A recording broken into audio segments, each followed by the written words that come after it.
नमस्कार साथियों, सीमांत अकेडमी यूट्यूब चैनल पे आपका स्वागत है।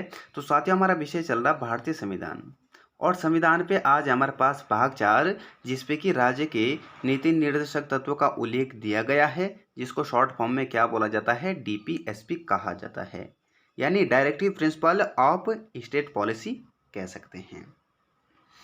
अगर हम संविधान की बात करें तो संविधान में साथियों कुछ ऐसे चैप्टर हैं जिन पे केवल हमें याद करना है, उस पे समझने जैसी कुछ ज़्यादा चीज़ें नहीं है। समझने वाली चीज़ें तो हैं लेकिन उतनी ज़्यादा नहीं है जितने कि जैसे भाग 3 की बात करें तो भाग 3 में हर एक शब्द, हर एक अनुच्छेद समझने के ऊपर निर्भर है। और भाग 5 भी साथियों ऐसे हैं। तो ज़्यादातर जो जब हम संविधान पढ़ते हैं तो ज़्यादातर हम इसको 2 कैटेगरी में बाँट कर पढ़ते हैं। एक साइड हम ऐसे रखते हैं जिसे केवल हमने याद करना है, एक साइड हम उन सभी चैप्टरों को रखते हैं जिन्हें केवल हमने समझना है, और समझना ही इसलिए है क्योंकि हमें अपने राइट्स, अपने अधिकार पता चलते हैं। इस तरीके से हम अपनी पूरी पॉलिटी कवर कर लेते हैं। और उन सभी में से एक जो हमारा आज का भाग है, भाग 4, वो भी ऐसा चैप्टर है साथियों जिस पे केवल हमें याद करने के ऊपर ज़्यादा बल डालना है कि इसके अंतर्गत जितने अनुच्छेद दिए गए हैं उन अनुच्छेदों में क्या क्या उल्लेख दिया गया है, उसे आसानी से कम समय में याद कैसे करें, इनके ऊपर हम आज विशेष रूप से चर्चा करेंगे। और पूरा के पूरे अनुच्छेद इसी क्लास पे हम याद करेंगे। चलिए स्टार्ट करते हैं। साथियों, अगर भाग 4 की बात करें तो भाग 4 संविधान के अनुच्छेद 36 से लेकर 51 तक इसका उल्लेख दिया गया है। और भारतीय संविधान में डीपीएसपी को साथियों आयरलैंड के संविधान से लिया। और आयरलैंड ने किस देश से लिया साथियों? स्पेन के संविधान से लिया। अब जो ये स्पेन है, स्पेन ने साथियों इसे खुद बनाया। और स्पेन से किसने लिया? आयरलैंड ने लिया। और आयरलैंड ने साथियों किस देश ने लिया? भारत देश ने लिया। तो हम भारत में जब हम संविधान पढ़ते हैं तो डीपीएसपी को एक उस कैटेगरी में रखते हैं जिस पे कि हम क्या पढ़ते हैं? भारतीय संविधान के स्रोत, भारतीय संविधान के सोर्सेस। ठीक है, तो ये हमारे पास जो डीपीएसपी है ये एक कैसा सोर्सेस हो जाएगा? विदेशी सोर्सेस हो जाएगा, क्योंकि दूसरे देश के संविधान से हमने इस भाग को, इस चैप्टर को लिया है। अब आगे देखते हैं इसके संदर्भ में और क्या क्या बातें समझनी है, क्या क्या बातें इसके संदर्भ में लिखी गई हैं। तो साथियों, संविधान ने राज्य के लिए आदेश जारी किया है कि राज्य लोगों का कल्याण करेगा, लेकिन वो भी किसके आधार पर करेंगे? अपनी आर्थिक स्थिति के आधार पर करेगा।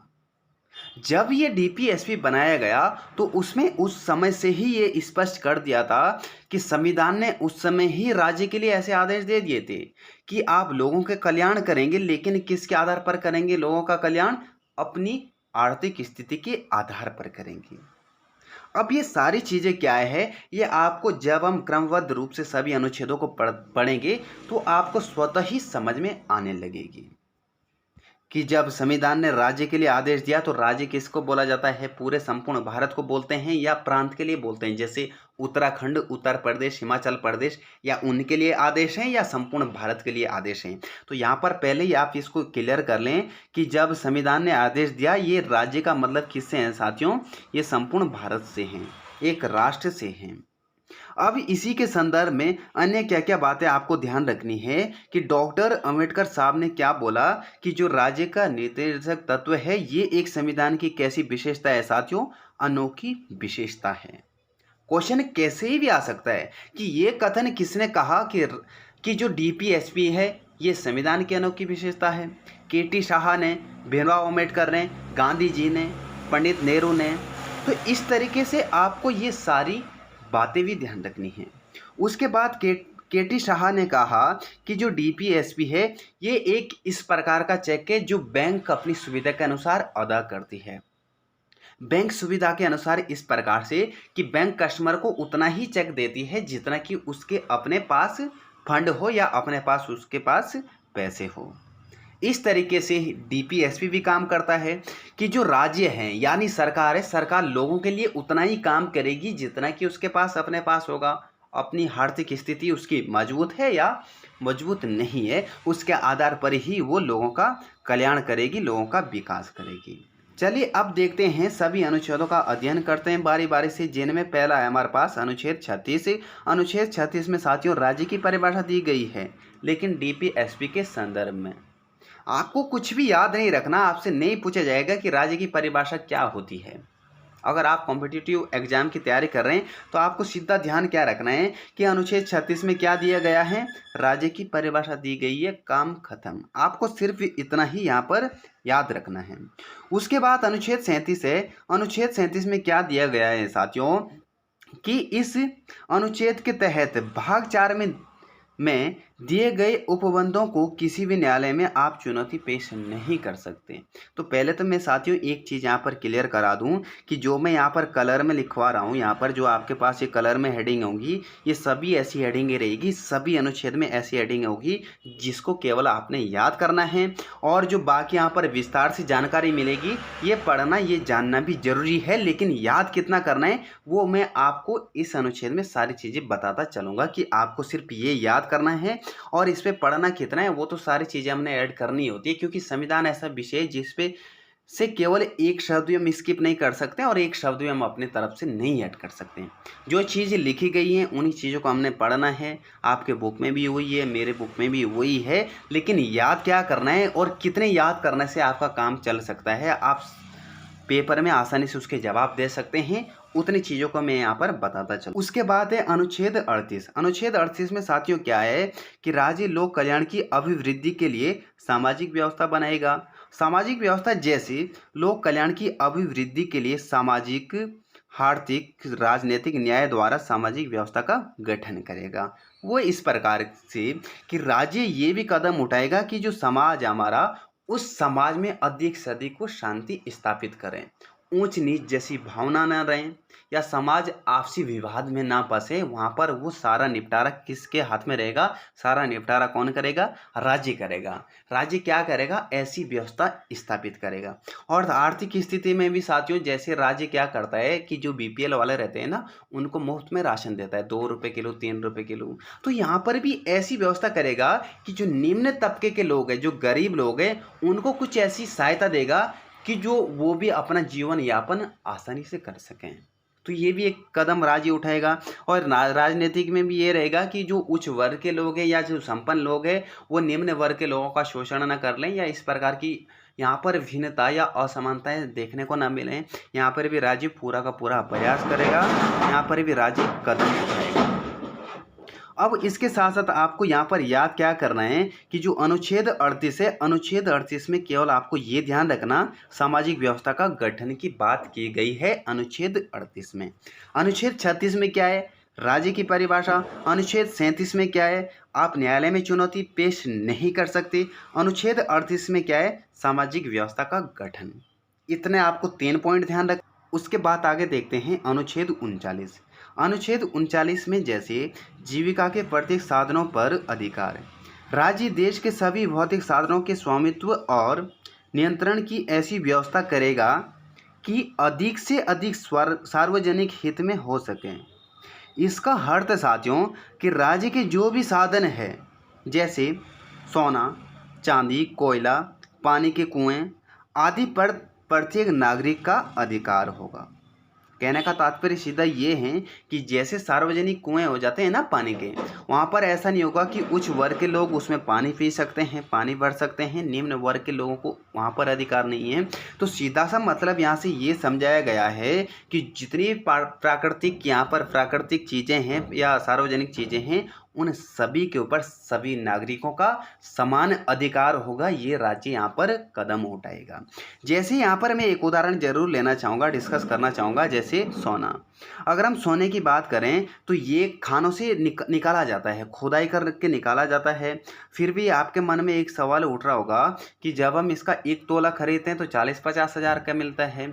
ये साथियों इतना कॉस्टली इसलिए होता है क्योंकि जब सोने को किसी खान से निकाला जाता है तो उस सोने को रॉ मटेरियल से या जो उसके साथ अन्य चीज़ें मिली रहती है उसे जब पृथक किया जाता है, अलग किया जाता है, तो काफ़ी प्रोसेस रहता है उसका और काफ़ी खर्चा होता है। तो राज्य क्या करता है कि अपना वो खर्चा हटा के, थोड़ा बहुत मुनाफा हटा के, तब जाके उसको मार्केट में लाया जाता है। तब मार्केट में वो कितने का बिकता है, 40-50 हज़ार के हिसाब से 1 तोला बिकता है। लेकिन यहाँ पर भी समानता किस तरीके से समझेंगे, यहाँ पर इस तरीके से कि जब सोना चांदी या कुछ भी ऐसी चीज़ें मार्केट में उतरती है तो उसका उपयोग केवल कुछ ही लोग ना करें, उसका उपयोग भी हर कोई करेगा तो अपनी आर्थिक स्थिति के अनुसार।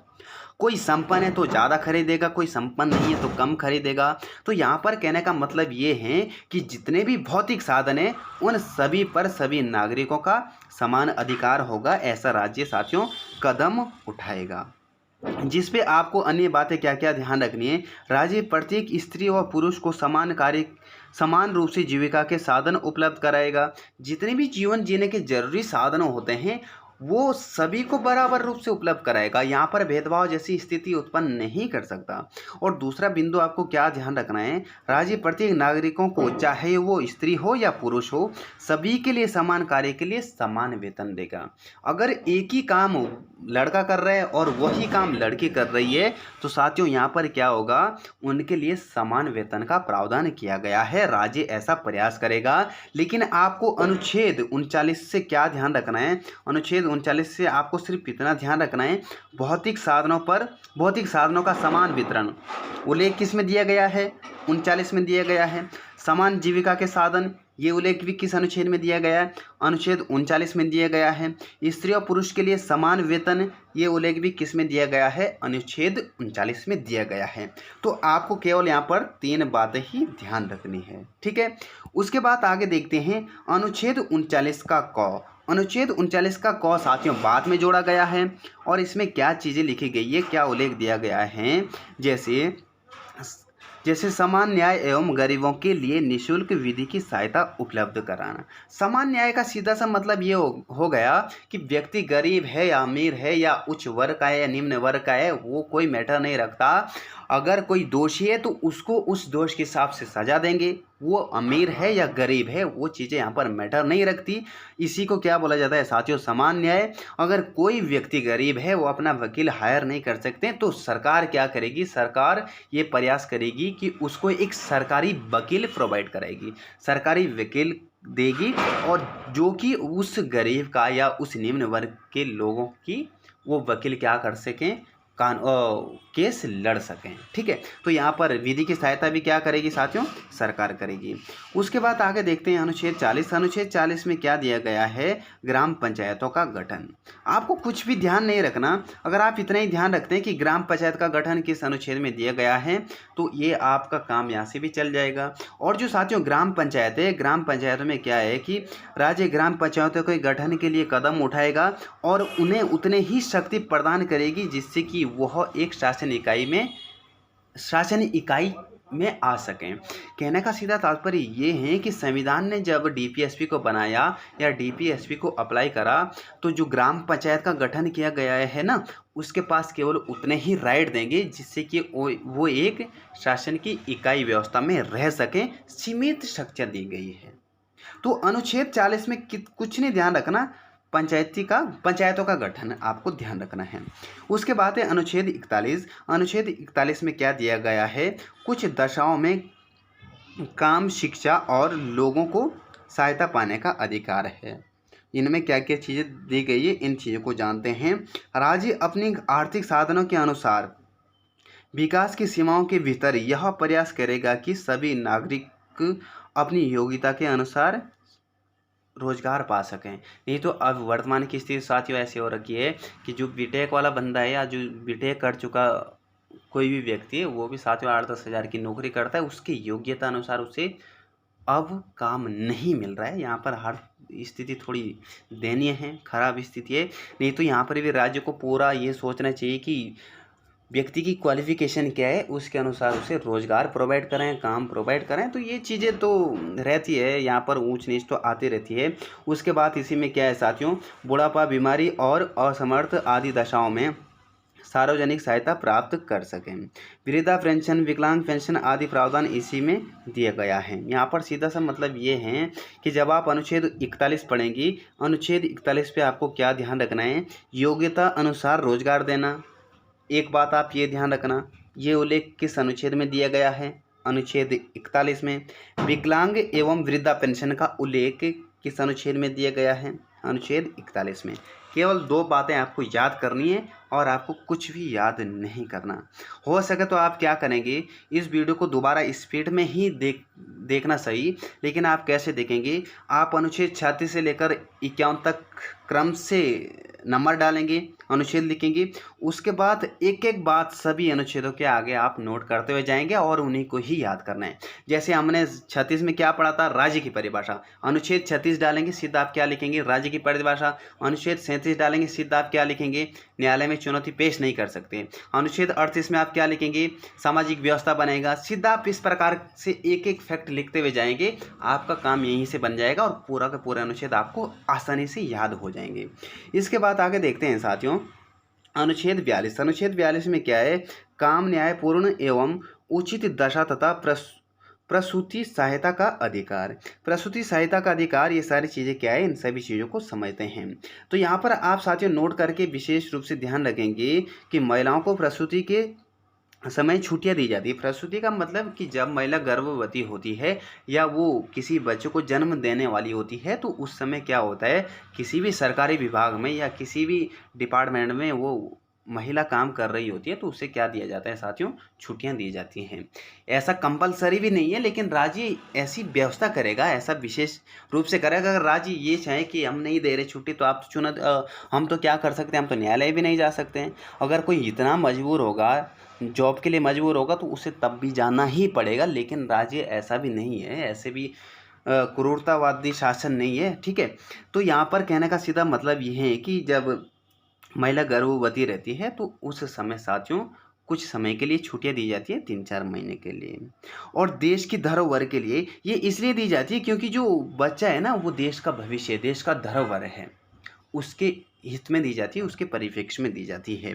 और यहाँ तक कि जब महिला साथियों कारागार में रहती है, तो वहाँ से भी उसको छुट्टियाँ दी जाती है। सरकारी नौकरी तो दूर की बात, अगर कोई महिला कैदी है, तो वहाँ से भी उससे महिलाओं को छुट्टियां दी जाती है।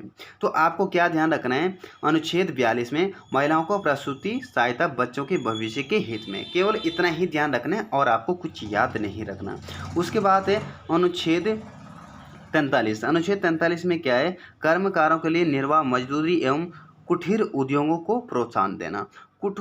कुटीर उद्योगों को प्रोत्साहन का मतलब ये है कि राज्य ज़्यादा से ज़्यादा ये प्रयास करेगा कि जितने भी इंडस्ट्री आए, उन इंडस्ट्रियों को अपने राज्यों में इनवाइट करें, ठीक है, अपने राज्यों में बुलाएं। और जब वो इंडस्ट्री हमारे राज्य में आएगी, तो उस राज्य के जो लोग हैं उन्हें क्या मिलेगा, ज़्यादा से ज़्यादा रोजगार मिलेगा।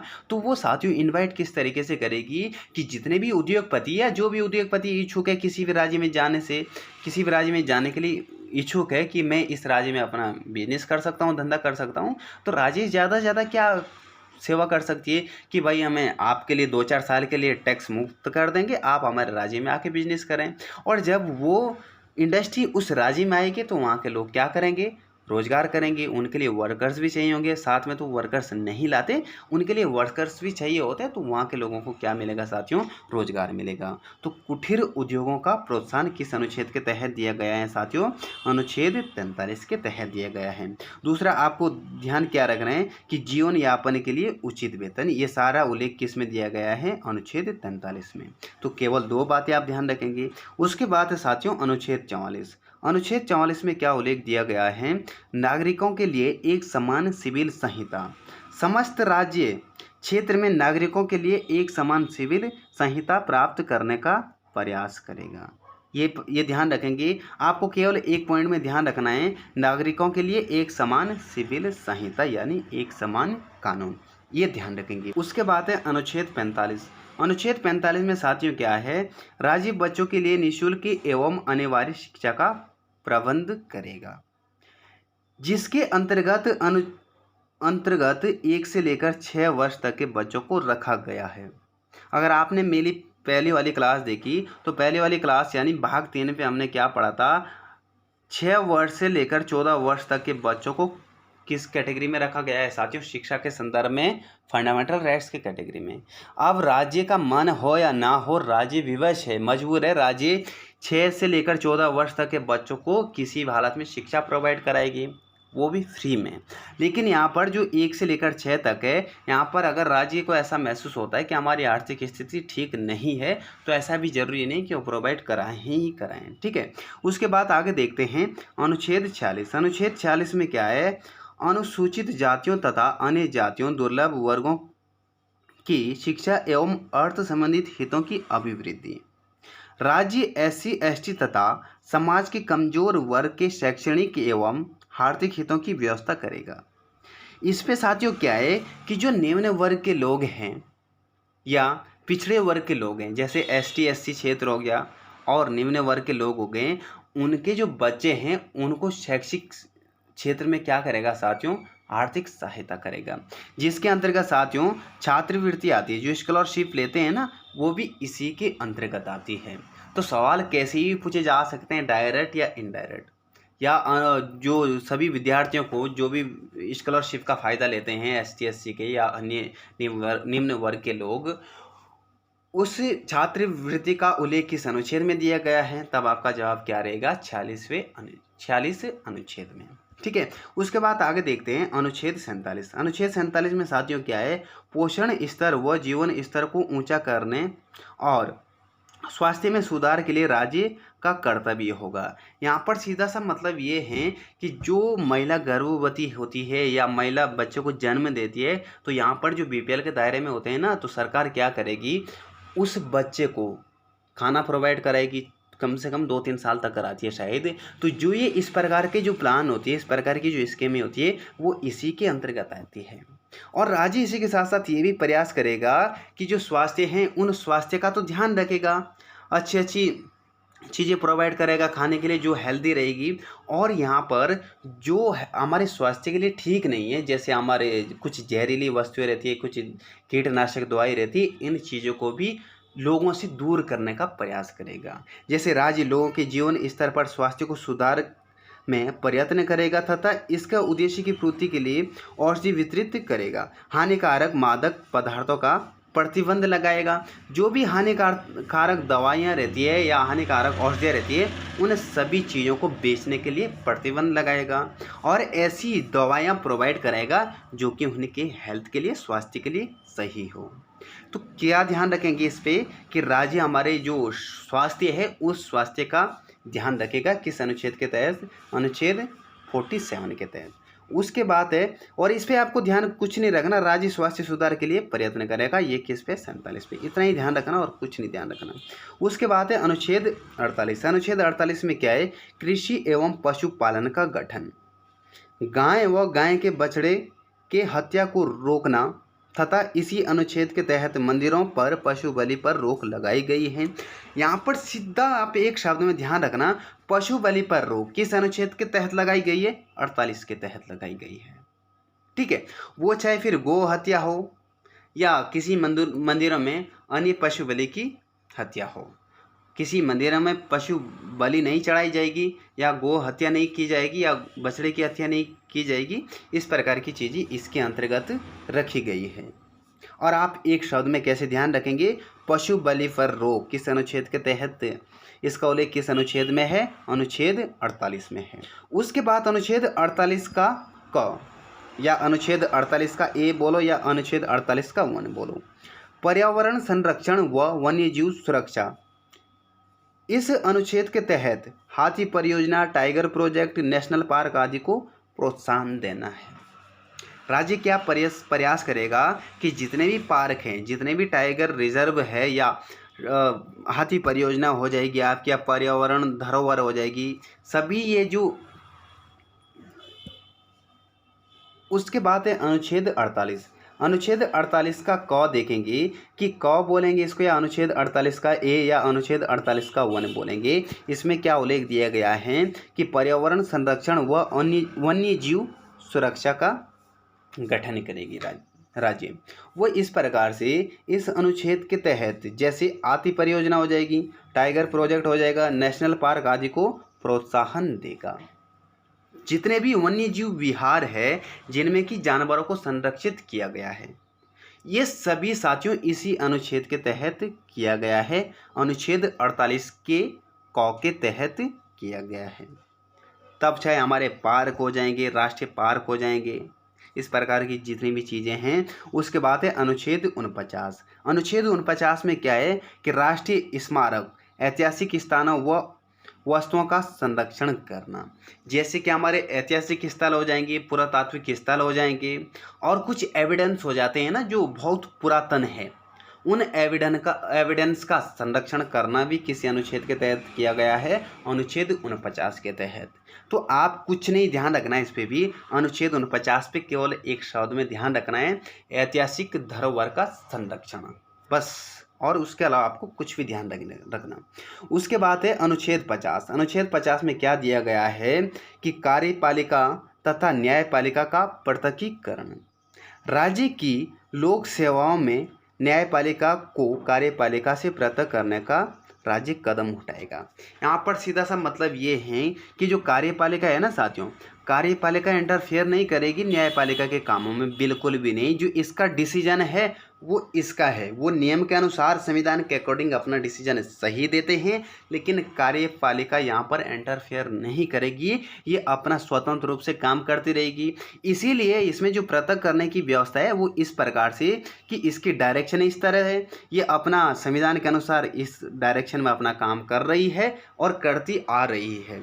और जो कार्यपालिका है इसकी डायरेक्शन इस प्रकार से, ये अपने आप को क्रॉस नहीं करेंगे, एक दूसरे के कामों में इंटरफेयर नहीं करेंगे, वो अपने काम अपने हिसाब से करेंगी। तो यहाँ पर अलग करने का प्रयास किया गया है अनुच्छेद 50 के तहत।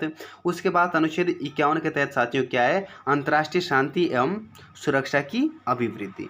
ये चीज़ें कुछ खास है नहीं, तो हमने यहाँ पर बारी बारी से सभी अनुच्छेदों को समझा। उम्मीद करता हूँ आप सभी को ये क्लास अच्छी लगी होगी। अगर क्लास पसंद आए तो वीडियो को शेयर कर दें और चैनल को सब्सक्राइब जरूर कर दें। और हाँ साथियों, एक काम आप जरूर करेंगे कि जितने भी हमने अभी पढ़ा, अनुच्छेद 36 से लेकर हमने 51 तक पढ़ा, इस पे आप क्या करेंगे, एक पेज में आप लाइन से लिखेंगे अनुच्छेद 36, अनुच्छेद 37, अनुच्छेद 38, इस तरीके से आप पूरा लिखेंगे 51 तक। और उसके आगे आप केवल एक एक शब्द में इन सभी अनुच्छेदों को लिखेंगे और उन्हें याद करेंगे। याद करना कुछ बड़ी सी बात नहीं है, बहुत सारे ऐसे चैप्टर है पॉलिटी में जिससे कि हमने क्या करना है, याद करके ही पढ़ना है। कुछ चीज़ें समझने की वो समझ लेंगे, लेकिन उसके बावजूद भी हमें याद करना ही होता है इसमें। जैसे अनुच्छेद 36 है तो 36 में राज्य की परिभाषा, 37 में न्यायालय में चुनौती नहीं पेश कर सकते, 38 में हम सामाजिक व्यवस्था बनाएंगे, ये सारी चीज़ें। 40 में पंचायतों का गठन किया गया है, 48 में क्या बातें लिखी गई, उन सभी को आप एक एक पॉइंट में लिखेंगे और पूरा आसानी से याद करेंगे। चलिए मिलते हैं किसी नेक्स्ट वीडियो में। धन्यवाद।